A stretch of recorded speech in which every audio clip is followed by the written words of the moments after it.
This is episode 542, Why Safe Love Often Feels Unsafe with Sydney. Welcome to Life Coaching with Christine Hassler, a space where truth and love come together to guide you back to your truest self. Hi, I'm Christine, a master coach, author, and spiritual psychologist. For over 20 years, I've supported people through the deep work of letting go, waking up, and coming home to who they truly are. Each week, you'll hear an unedited, unscripted coaching session with someone moving through a challenge or block in their life. These are tender and powerful conversations where deep healing happens in real time. Even though I'm coaching someone else, you will hear yourself in their story. This is a place where you will feel seen and supported and walk away with insight, emotional relief, and tools you can apply in your own life. Let's dive into today's session. Hi, everybody. Welcome back to the show. I'm so happy to have you here. If you ever notice that when things are going good, you start to get anxious or you have trouble with vulnerability or receptivity, you're not going to want to miss this episode. I think a lot of us may be familiar with the book Upper Limits and how when things start to get good and we finally get the things that we want in our life, we start to freak out. That's a bad summary of that book and that concept. I think you can understand, though, what I'm saying or relate to what I'm saying. And that's what's happening for Sydney. She's finally in a safe relationship and she's noticing a lot of anxiety and, for lack of a better word, sabotaging behavior is coming up. So as you are listening to this episode, consider, as a child, did you feel emotionally safe? Did you feel like your parents were really available and showed up for you? Did you have a parent that abandoned you, either physically or emotionally? Has one of your safety strategies been dissociating because feeling and being in your body was just too hard? So keep these questions in mind as you listen to my coaching call with Sydney. Hi, Sydney. Welcome to the show. How can I help? Hi. So I have been experiencing a reoccurring pattern of what I believe is just self-abandonment, essentially. And I've been exploring how it relates to my mother wounds. I've done a lot of work around the masculine and father wounds, but lately I've been curious about more of the feminine aspect of that and my relationship to the feminine based on childhood and everything like that. So yeah, that's kind of the gist. Okay. Can you give me kind of a real life example of where this is a problem in your life? Yeah, so I'm currently in what I would say a safe relationship. It's been like the most supportive and emotionally stable and all of that good stuff. However, I still find myself going back to those beliefs, if you will, of like, oh, this person is going to abandon me in some way, or like it's too good to be true. And I guess what that would look like is like, assuming that, they're cheating or something like this. And there's no real need for it. It's more so just my own stuff, I believe. And so that's kind of how that plays out. Yeah. And what do you do with that? Like when that comes up, what do you do with it? Um, if I'm like I'll try not to project it and, act out in a way onto the other person, but I still just feel like I go into kind of, like a survival type Mm-hmm. of Mm-hmm. way of being. And Yeah. that's basically what happens is I just Yeah. kind of, I don't want to say spiral, but And once when you that spiral, flares up, do you shut down? Do you pull away? Do you retaliate? Do you get anxious? What happens when you spiral? I would say anxious. Okay. And then how do you behave towards your partner when that happens? I guess I just kind of retract emotionally. I wouldn't say like I have a certain thing I do Yeah. necessarily, but more so it's just like I'll kind of retreat internally. Okay. Like, is this Can he really feel it? safe? Like, can I really trust this Mhm. person? I would Mhm. imagine so. Yeah. Yeah. Well, this makes so much sense, right? If there's self-abandonment, I am going to guess that there was some kind of abandonment when you were a child. Maybe someone didn't physically leave, but you felt the emotional presence and regulation and consistency of care was not there. Yes, I did. And my dad did leave. Mhm. So I do have that with the masculine. Yes. However, because there's like no evidence of anything, it's more so like I said, just me, Yeah. making Well, up a story, if you will. but you're not Yeah. making up a story. So I want to really normalize this for you because I Mm, think sometimes the expectations we put on ourselves, given our trauma, are completely unrealistic. So this does feel really real to you because if you think about our conscious mind only being a very small percentage of what actually drives our thoughts, feelings, action, and behavior, it's really the subconscious, and there's a huge protector part in there that developed a long time ago when dad left that is really it's prime her primary job is to keep you safe. And for that protector part, it's almost better not to be in a relationship at all than to be in one, actually love the person and have them leave or hurt you in any way. So mhm, it makes so much mhm. sense what you're doing. And I really want to follow your lead here because you asked to have more kind of the feminine approach to this. Did I hear that accurately? Like what would leaning in your feminine look like Yeah, in this that's situation? correct. Yeah. Yeah. So, Yes. My mom, I would say, was kind of emotionally unavailable. So there's that. right. Right. So you had a lot to figure out on your own. And Hmm. I just want to commend you because drawing in a safe partner and someone that you actually can logically look at and go, this was a wise choice. Do you agree that like logically we can look at your partner and go, you know what? This is a pretty Hmm. like healthy choice. Hmm. Would you say that's true? Yes. That says a lot about how far you have come and about like what your soul is actually desiring. Because what can be so hard about the human experience is what our soul knows to be true and what is like our most authentic soul desire is at direct odds with our conditioning. So you've got your soul and your higher self and your Mm. truth going, yes, we want to break this generational pattern. We want to do healthy relationship. If we decide to get married or partner and have children, we want to do it differently. Right? Can you feel that part of you that so wants to do it differently?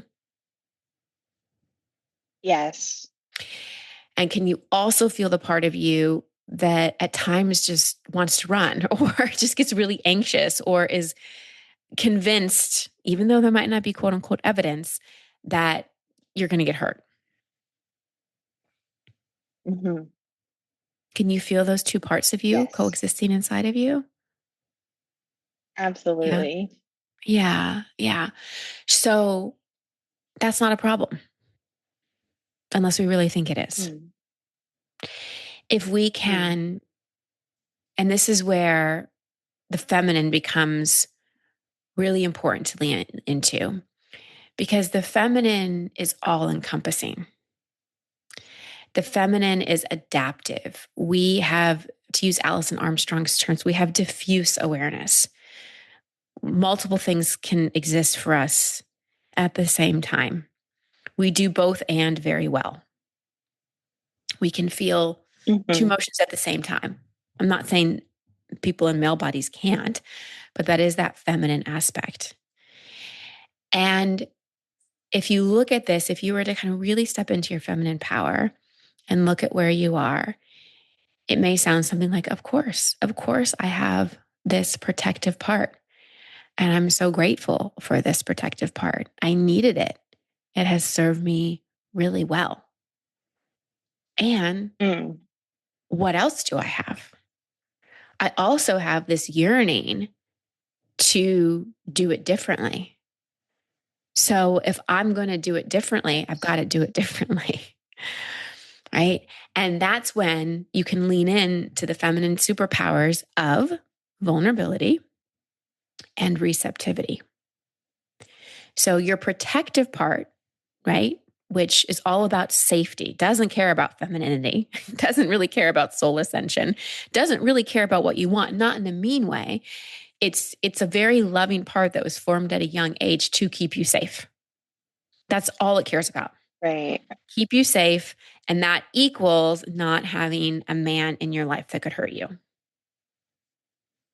Right. So it's not like it's consciously trying to or intentionally trying to sabotage the relationship.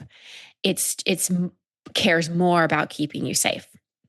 So anything, whether it's real or imagined, will feel like, can I trust? Is he going to leave me? Totally. Is this going to end? Oh my gosh, this was really good. We had a really good weekend. Like, how much longer is this going to happen? You Yeah, know? absolutely. So I'll just finish this train of thought and then I'm going to turn it back to you. So the invitation for you, and if you got on this call intuitively being guided to talk about, okay, how do I lean into my feminine energy more? Then you've already teed up what I'm going to say, which is to really lean into that vulnerability and receptivity. So, in those moments where you're feeling unsafe, when you're feeling anxious, actually lean into the relationship, not to make him responsible for your reassurance, right? Not to go into codependence, not to have him fix it for you, but to really own what's happening for you. Mm-hmm. You know, the story I'm making up about the fact that you just check your phone is that some ex just texted you and you're doubting whether you want to be with me anymore.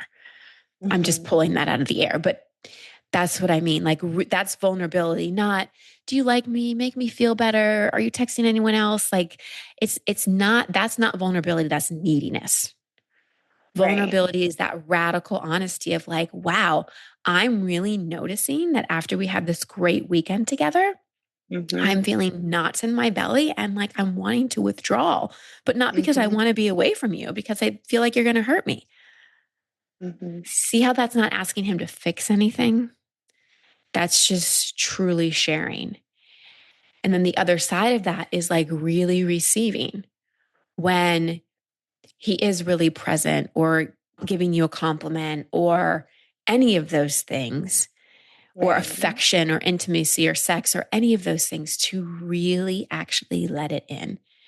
Because my guess is you have a bit of a filter on how much you receive because Yes. it just doesn't feel safe. That's exactly my main um, concern, I guess. Mm-hmm. Mm-hmm. Well, for many women that have had a background similar to yours, vulnerability is the gateway to the receptivity. Mm, right. Why do you think I'm saying that? That vulnerability is the gateway to the receptivity.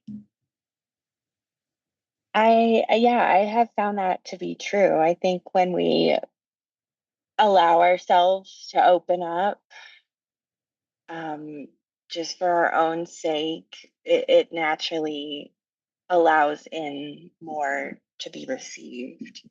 So Mm-hmm. that makes sense. Mm-hmm. Mm-hmm. Yeah. Absolutely. Absolutely. So, can you give me an example of, let's see if we can work with this with a real life example. Can you give me an example of a recent trigger in your relationship that had you feel anxious? Yeah. You actually hit the nail on the head, really.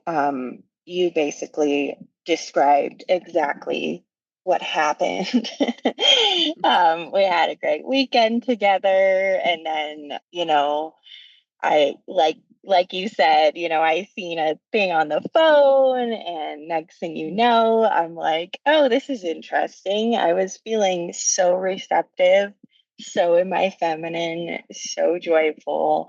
And then, bam, here I am in this story, in this experience. And I did meet it with a level of vulnerability. I didn't really open up about it even. I just kind of internally was processing it and, was able to let it go, which is great.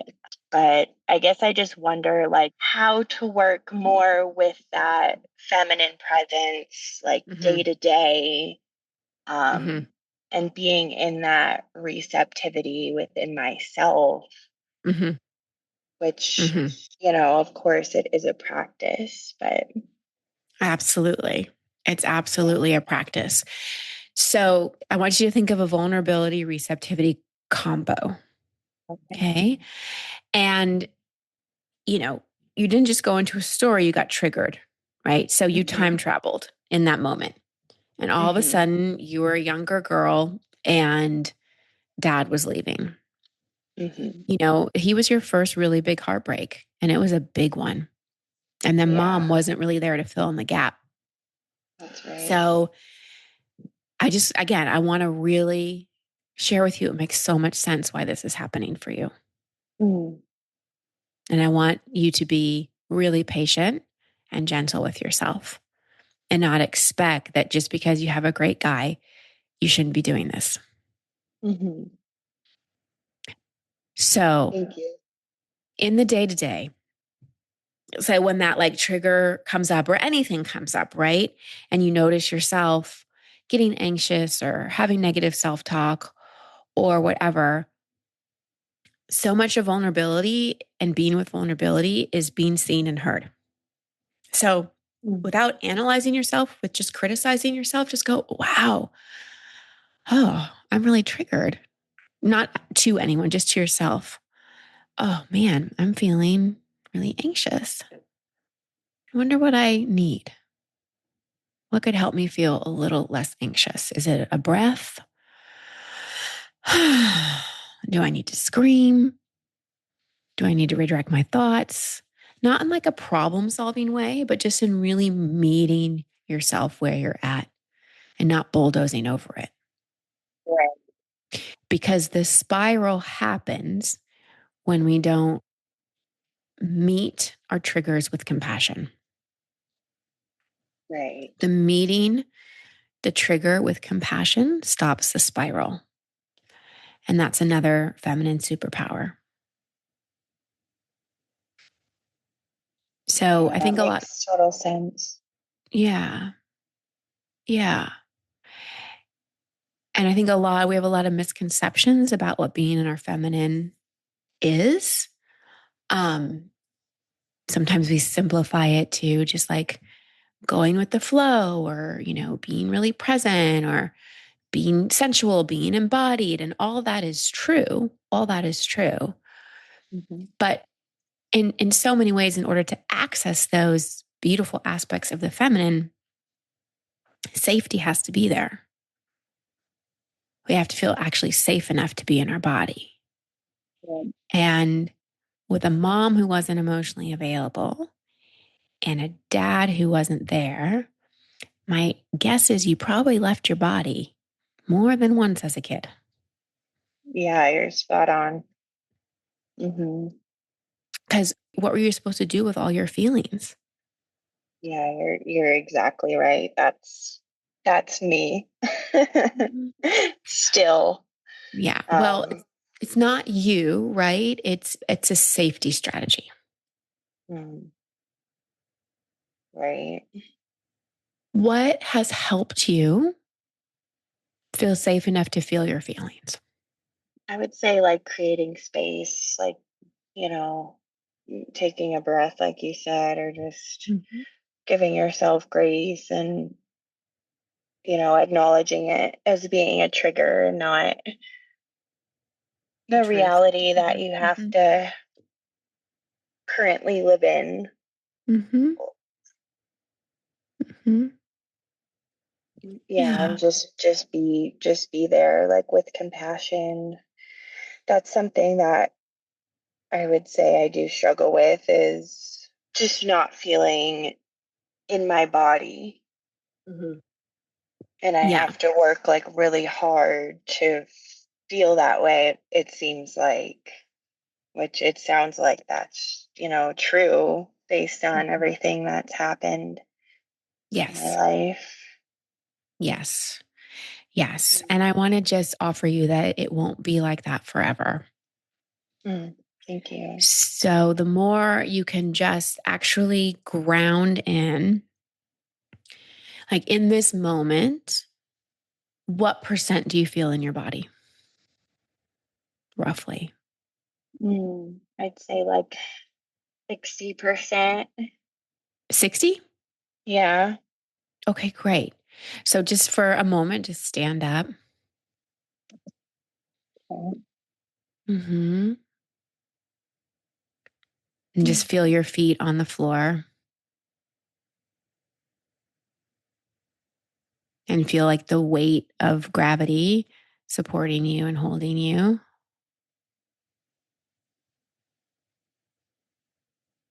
Close your eyes if they're not closed. Let your shoulders drop. And imagine that any parts of you that are kind of floating outside of you, imagine that you can gently call them home. Like imagine being a mom and living in a beautiful neighborhood, and it's time to call the kids home. Sun's going down. Mhm. It's time for dinner. Like imagine just calling all parts of you home into your body. And then as you do that, I want you to do just some gentle bone striking. So just kind of put your hands into fists, and you can start by, you can keep your eyes closed, tapping on your collarbones. And then you can move to your jawbone, just real light. Then you can do your elbows, just knocking on your bones with your knuckles and your ribs. Keep breathing. And your knees, and back up to your collarbone. I'm doing it with you. And then take a nice breath and let it go with some sound. And have a seat again. And just assess, where we have no goal here. What percent do you feel in your body now? Mm. I'd say like 70%. 70? Yeah. Okay, so like a 10% up. Yeah. Okay, great. That's information, Mm. right? So Yeah. you will find the practices, the teachers and guides, or it might be things that you find on your own that bring you home Hmm. into your body. And while you are working on embodiment, my strong encouragement is to really be compassionate with yourself and the little Sydney inside who, for your life and your childhood, dissociating was really useful. So we're not making this wrong in any way. We're just helping the younger parts of you understand that was then, this is now. Now it's safe and I got you. Mom and dad may not have been able to give you what you need, but I'm committed to doing it. You can come back to me. It's safe. And the bone striking was just like a easy breezy nervous system tool to give your body some input of, hey, we're here and it's safe. Try to down regulate your nervous system a little bit. Yeah. And so it's those practices, right? Not so much thinking about it, but actually Hmm. finding things and doing things that bring you back into your body. And the more you come into your body, right, the more you're in your present moment, the less you'll be triggered, and the more you'll experience some freedom from that anxiety, because anxiety is not in the present moment. Mm. Yeah, it's beautiful. And the other thing that I wanted to offer is, you know, when we use the strategy of dissociating, sometimes we develop a habit of not really feeling our feelings. So they just get pushed under, and that presents anxiety. So I wouldn't be afraid of a really good cry. I wouldn't be afraid of when you're home alone, pounding a few pillows, screaming into a pillow, like actually allowing yourself to feel big feelings Mm. and know that like you can handle it. Yeah, that completely resonates. Mhm. Oh, Has this given you some clarity or some yeah. strategies and steps? Yeah, absolutely. When you said, yeah, I mean, that all is completely spot on. Thank you so much. When you Yeah. said, feel your big feelings, it it brings me to the fact that my dad was always like his feelings were like the biggest in the house, and it was kind of Yeah. like it has to stay that way sort of thing. Yeah. And so that's another thing that I've been doing work on for a long time. But yeah, I guess that too just comes back to that allowing and giving yourself permission to actually Yes. Well, and that is go great there. material for a nice anger burn of, Mm. you know, and it's not necessarily like directed at him, but Hmm. it's getting your frustration out. Like, you know, like I'm going to use screw you, dad. Like, I wanted to feel feelings. It was all about you and your big emotions, and there was no place for mine. Now I'm having trouble feeling it. And you were the grown up, and, like allowing Yeah. yourself to get some of that anger out about, not getting what you needed from your father and Hmm. him taking up so much space with his feelings that one scared you and two didn't leave any room for yours. Hmm. Yeah. So that's all really, I mean, so much like it's so great to be able to understand ourselves, right? And kind of connect dots. But then it's like, what do we do with it?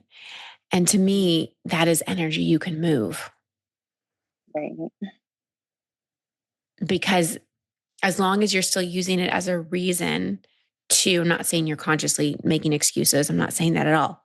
But as long as Hmm. some part of you is using that as a reason for you not to feel, right? He still has Hmm. power over your life. Mm.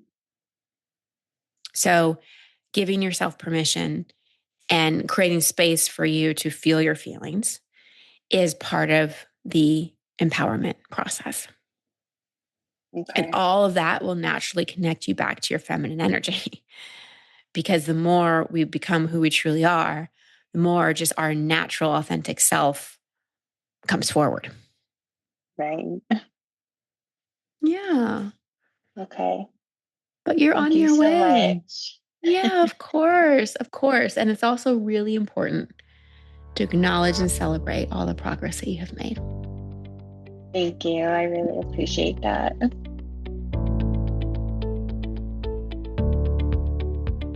Thank you, Sydney, for bringing such a relatable question to the show and for sharing your vulnerability with us and for being able to receive my love and support. That's a big step.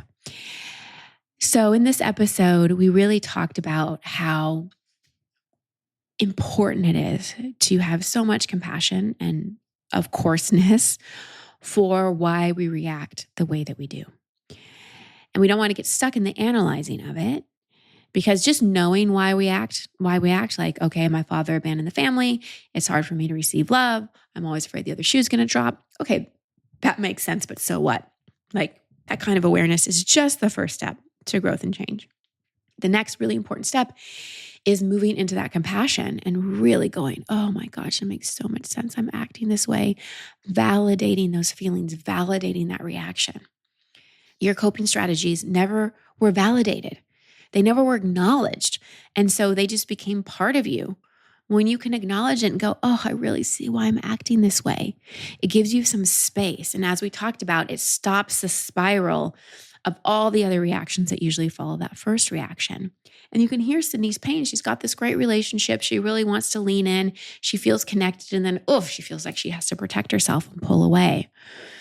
And so I share with you what I shared with her, meeting that with compassion, being able to name it, and then moving into vulnerability. And remember, vulnerability is not neediness. Being vulnerable with someone is not sharing our feelings and then expecting them to make us feel better. It's really taking responsibility for our feelings.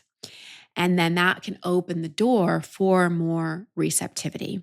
And sometimes we have to build up our tolerance to receiving. A lot of times the things that we want most in life are the hardest to actually embody. And speaking of the embodiment, it's hard to embody if we don't feel safe. So I teach a lot of nervous system tools. If you're interested actually in my course that focuses more on the nervous system, you can always access that if you go to my website and go under courses and training, or if you go to christinehassler.com/reset, you can find it there. But it is my reset course and it's available all the time. But for now, I just want to remind any of you with any of your triggers, of course you feel that way. Of course, it's okay. I really want to validate how useful your strategies and protective patterns have been. And now it's time to help your nervous system and your inner child feel safe enough to have a different experience. All right, everyone, that's the show for today. Sending you so much love and many blessings. Until next time. Thank you so much for tuning into this episode of Life Coaching. I hope something you heard today resonated with you and helped you to see yourself with more clarity and compassion. Remember, every shift, no matter how small you think it is part of your healing. If this episode supported you, please consider sharing it with a friend or leaving a review. It means the world to me. If you'd like to connect with me, come say hi on Instagram at Christine Hassler. And if you feel called to be coached live on the show, you can apply at christinehassler.com/waitlist. For courses, retreats, and more resources to support your journey, visit christinehassler.com. You're not alone in this journey, and I'm grateful to walk it with you. Until next time.